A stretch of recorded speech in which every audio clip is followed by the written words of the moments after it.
Hi, I'm Nicholeen Peck. I teach parenting, communication, and self-government all over the world. And in this video, I'm going to be sharing with you the most important skill for kids to learn.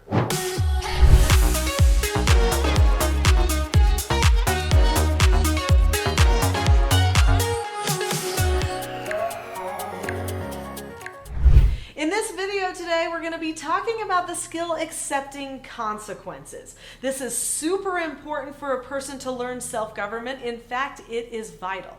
If a person does not learn how to accept their own consequences, then they cannot learn self-government. In fact, everything that happens to them will always be your fault, somebody else's fault. They will not take personal responsibility. So we're going to talk a little bit about self-government. We're going to meet my friend Sienna. We're going to practice some skills, learn something new today that you should be able to take home and use immediately.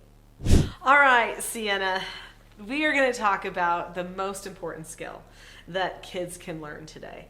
And you heard me talking a little bit about self-government and that whole idea of self-government, and about that we're going to be talking about accepting consequences. So I know that your family actually does work on self-government, and that these skills are things that you already know, right? Yeah. Okay. So what do you think about self-government at your house? Does it help your family in any way? Yeah, I think it helps because then my little siblings can sometimes if they were fighting with someone, they'd have to say sorry and then say what they're sorry for instead of just saying sorry. So they understand what they've done. Yeah, they can actually see more of the big picture, right?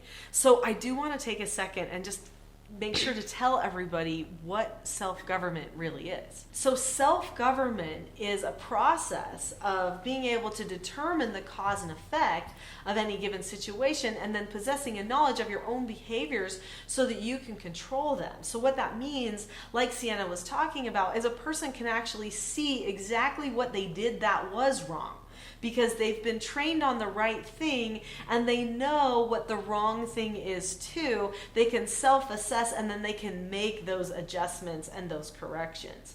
So when a person does that, that means they are honestly looking at themselves, and like she said, they truly are sorry for doing something that might hurt another person. We don't just teach children to say they're sorry, but we need to teach them what they did and what they should have done. Now, this is part of a correction. So let's talk to Sienna about corrections.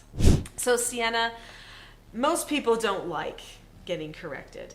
But when a parent is self-governing themselves and they're calm on the inside and they're okay, then is it actually a super bad thing to get corrected? No, I think they're just trying to help you and teach you how to correct you so you know what to do when you leave the house or go to college, so you can be happier and understand what you've done, and so you can get along with people better. Yeah, I love that you have that much foresight. That here you are, this young woman, you're, still in school, you're not at college yet, even though you almost look old enough to be in college, but you're thinking, they're prepping me for adulthood. So I have to be able to correct myself. I have to be able to take a correction. Otherwise, how am I going to be prepared for all the things in my future, right? Because corrections, they're just kind of part of life. None of us are perfect, right? Yeah. What you're saying is it's not a bad thing. It's actually a good thing, right? I think that's kind of a new concept for some people.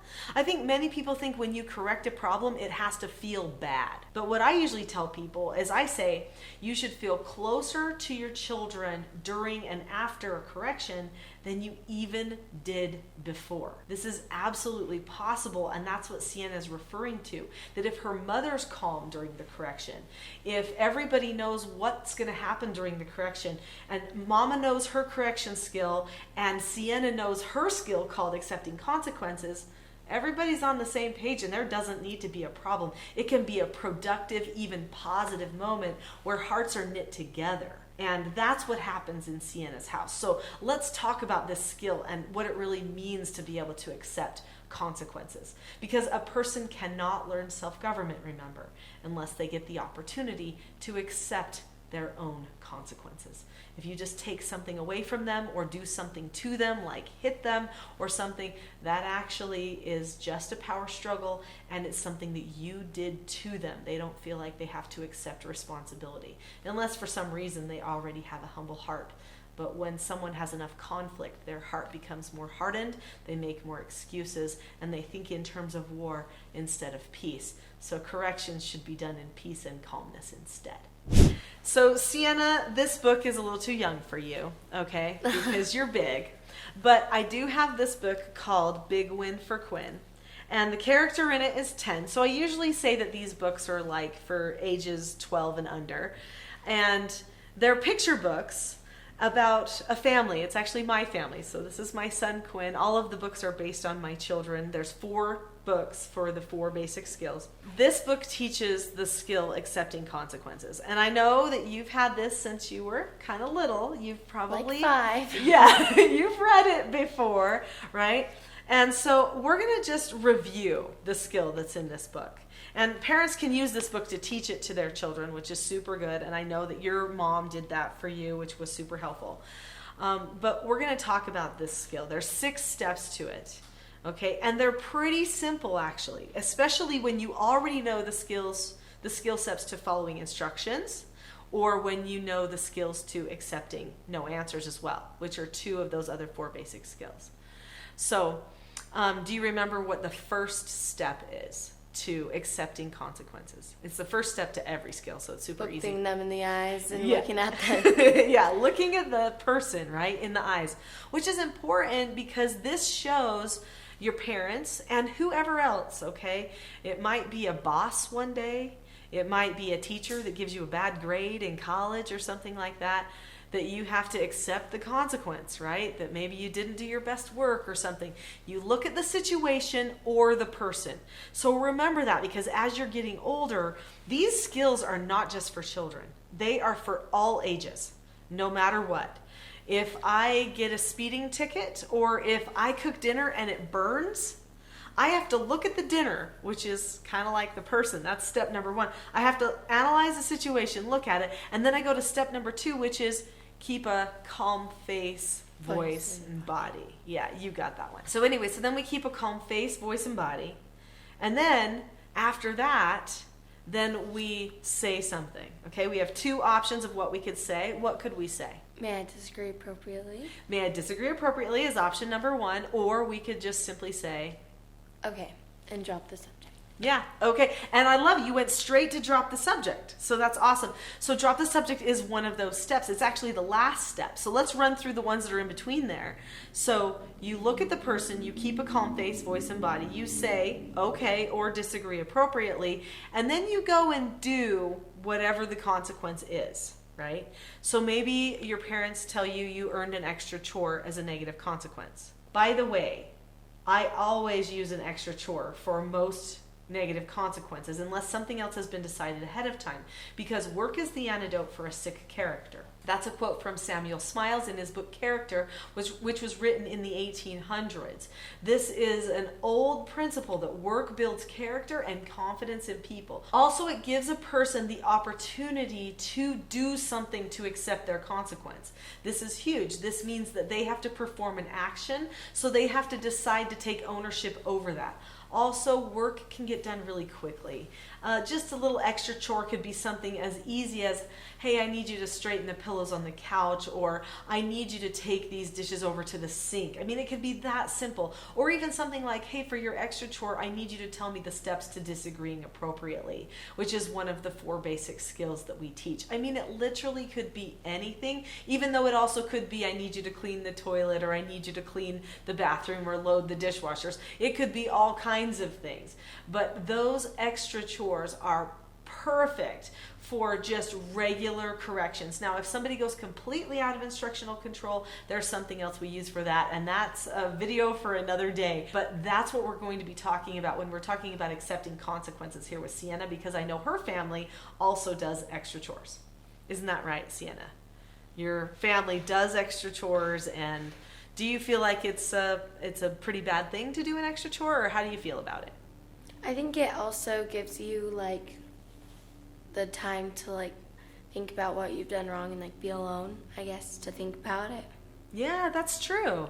You don't have the distractions of everything going on around you. You're like, wait, I can be okay, and how could I do this different next time? That's good that you're using the time like that. That actually builds your character. So that's one of our steps, is to do the task immediately. Do that extra chore, whatever we earned. And then after you do the task, you check back, because that's part of following an instruction, even though that's another skill set. And then comes to drop the subject, right? Drop the subject. So just like you were talking about. So what does it mean to you to drop the subject? It means to, like, if you get no answer, to, like, not talk about it again, because sometimes it can actually help you get it, because they're like, okay, they dropped it, they'll be good here, or something like that. Yeah. So just kind of clearing your mind of it, like that isn't a big deal, right? I'm not going to have this problem in my head anymore, or I'm not going to keep whining about it or talking about it. Because when a person keeps talking about it or whining about it, are they happy? No, they're wanting it more and more, and so they're going to get more frustrated the more no answers they get. Yeah, so it actually ruins their day in a way, which it kind of seems silly. Like, why would you ruin your own day when it's just one little no answer or one little negative consequence or something? It's like, well, just take the 1 minute and go and take the laundry basket to the laundry room, or whatever. It's just an easy thing, right? And so you already know. You don't have to make a big deal out of it in your own head. Probably the hardest part of the skill is to drop the subject, to not think about it anymore, because when we do earn a negative consequence, sometimes that can be disappointing, and sometimes it can take a little bit more of our time as well, right? And nobody likes to take the time. So usually you probably just follow all the instructions and accept no answers so that you don't have to worry about getting corrected, right? Yeah. But my guess is that even though you've been at this for a long time, you're probably not perfect, and you still get corrected from time to time, right? Sometimes if it's big, like, I have to tell myself and be like, I'm talking about it more. If I just stop, it'll turn out better. Oh, that's good advice. If you just stop talking about it, it turns out better in the end. I love that, because you have to let yourself let it go. That's so good. We're going to talk about how to do this skill, accepting consequences, which is vital for self-government success, here with Sienna. But before we do, hit that subscribe button. There are great videos on this channel that talk about many other vital skills that you're not going to want to miss. All right, Sienna, let's do a role play. Let's just do a simple little practice, and we're not going to make you get off the couch and do tons of things. So we're just going to pretend you're doing the extra chore of whatever it is, okay? Sounds good. Okay, so what I'm going to do is I'm going to do a correction. Okay? And then you're going to do all 6 of those steps. You're going to look at the person, keep a calm face, voice, and body. You're going to say okay or disagree appropriately. Then you're going to do that task immediately, whatever you've earned. Then you'll check back and drop the subject. That's the 6 steps. Okay? Here we go. I'm going to start with a normal way I do a correction. I'm sure you've heard it like this before, because I know your mom probably does them the same way. Okay. Sienna, just a minute ago, I gave you an instruction to take your dish over after the meal, and you said okay that you would do it, but then you ended up getting up and leaving the table, and so you didn't actually take the dish over. You didn't do the task immediately. So that means that you weren't following instructions. And when you don't follow instructions, then we have to take a little bit of time here to do a correction for you. What you should have done was remembered the step to do the task immediately and then to check back. Since you chose not to do that, you've earned an extra chore, okay? Okay. Great job at saying okay. I can tell you're totally fine with saying okay. And your extra chore is going to be to straighten the pillows on the couch. Okay, so that's right. All right, so then be sure to say okay and do that, and then you can check back and drop the subject. I straightened the pillow.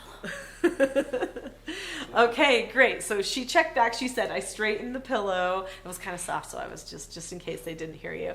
Anyway, and so then I'm going to praise you again, and I'm going to say, fantastic. You did a great job. You looked right at me. You kept a calm face, voice, and body. You even smiled at me a little bit. And you said, okay, and you straightened them. And then you even checked back and said, I straightened the pillow. Because obviously the most simple chore ever, right, that just happened Exactly. Exactly. So I know you don't have a hard time with really doing the task immediately. If I was going to do a full correction with you right here, then I actually would do some practice interactions of you following instructions. But we're going to stop that just for brevity for this video. But you totally nailed it on accepting consequences. Let's switch roles now, and let's pretend you're the mom correcting me, and I'm gonna do all 6 steps. Okay, so you just tell me like, oh, just now this is what you did, and what you should have done is this, and you've earned this, and then I'll do all 6 steps, and you can praise me. Okay? Okay. Okay. No, it'll be fun. It's fun to role reverse. Okay. Just a minute ago, you did not accept the no answer about not getting a second cookie, so you've earned an extra chore to vacuum the floor. Okay. I'm vacuuming the floor, pretending. Mom, I vacuumed the floor. Is there anything else? No, but thank you for doing it immediately. Okay, awesome. High five. Okay, so Sienna, you have the makings for a good mom. You know the stuff, right? You know how to do a correction. And if you can teach your children these skills, what do you think it's going to be like for you as a future parent one day? That I won't have to worry about, like, I can be like more like, okay, if I ask them to do this, I can do this. They'll do this, so I can finish up doing this, and I think it'll help the house like run smoother. I think so.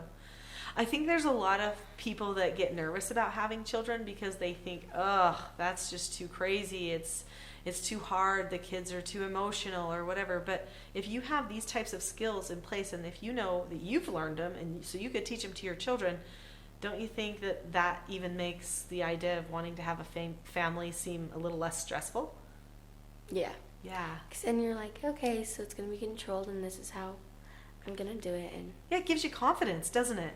That's what my children have all said to me. They're like, well, I know exactly what I would do when I have children. I mean, I'm going to teach them skills, and we don't need to lose control. We just need to teach them how it works.